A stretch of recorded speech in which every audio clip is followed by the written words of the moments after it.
திட்டங்களுக்கு கலைஞர் பெயர் வைப்பதைக் கண்டு அனாவசியமாக எதிர்க்கட்சித் தலைவர் பொங்குவதாக முதலமைச்சர் தெரிவித்துள்ளார். மேலும் கூடுதல் விவரங்கள் செய்த செலினா வழங்க கேட்கலாம். செலினா, இது குறித்தான கூடுதல் விவரங்களை பதிவு செய்யலாம்.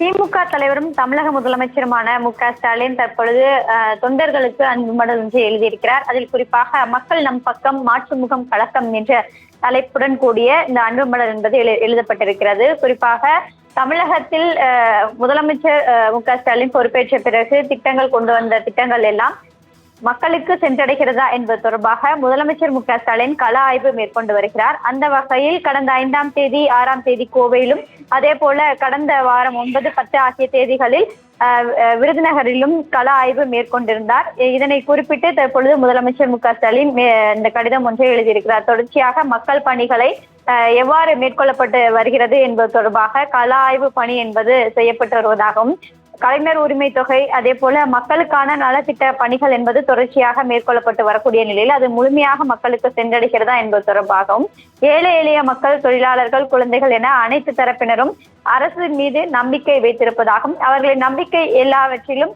எல்லோருக்கும் எல்லாம் என்ற வகையில் திமுக அரசு தொடர்ச்சியாக இந்த பணிகள் அனைத்தும் மேற்கொள்ளப்பட்டு வருவதாகவும், 2026 சட்டமன்ற தேர்தலில் 200க்கும் அதிகமான தொகுதிகளில் வெற்றி என்ற இலக்கை அடைவதற்காக சாதாரண உழைப்பு போதாது என்பதற்காக அனைத்து உழைப்புகளை மேற்கொள்ள வேண்டும் என்றும் மாவட்ட, ஒன்றிய, கழக, பேரூராட்சி நிர்வாகிகளுக்கும் உத்தரவிட்டிருப்பதாகவும் முதலமைச்சர் இந்த அறிக்கையில் குறிப்பிட்டிருக்கிறார். தொடர்ச்சியாக இந்த பயணம் என்பது கள ஆய்வு மேற்கொள்ளும் பயணம் என்பது தொடரும் என்றும், இது தொடர்பாக தொடர்ச்சியாக எதிர்க்கட்சி தலைவர் விமர்சனம் செய்து வருவதையும் இதில் சுட்டிக்காட்டி இருக்கிறார். மக்கள் பணிகளை மேற்கொள்வதற்காக தொடர்ச்சியாக கள ஆய்வு மேற்கொள்ளப்பட்டு வரக்கூடிய நிலையிலும், அதே போல தொடர்ச்சியான திட்டங்கள் என்பது தொடங்கி வைக்கப்பட்டிருக்கிறது.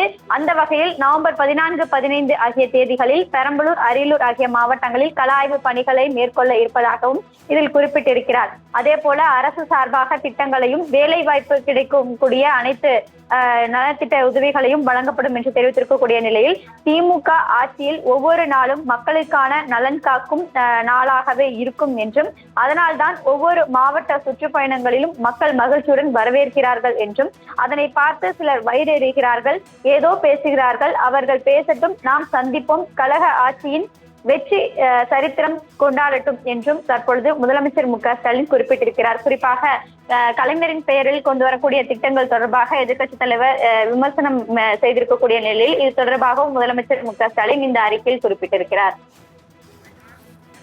செலினா, தகவலுக்கு நன்றி.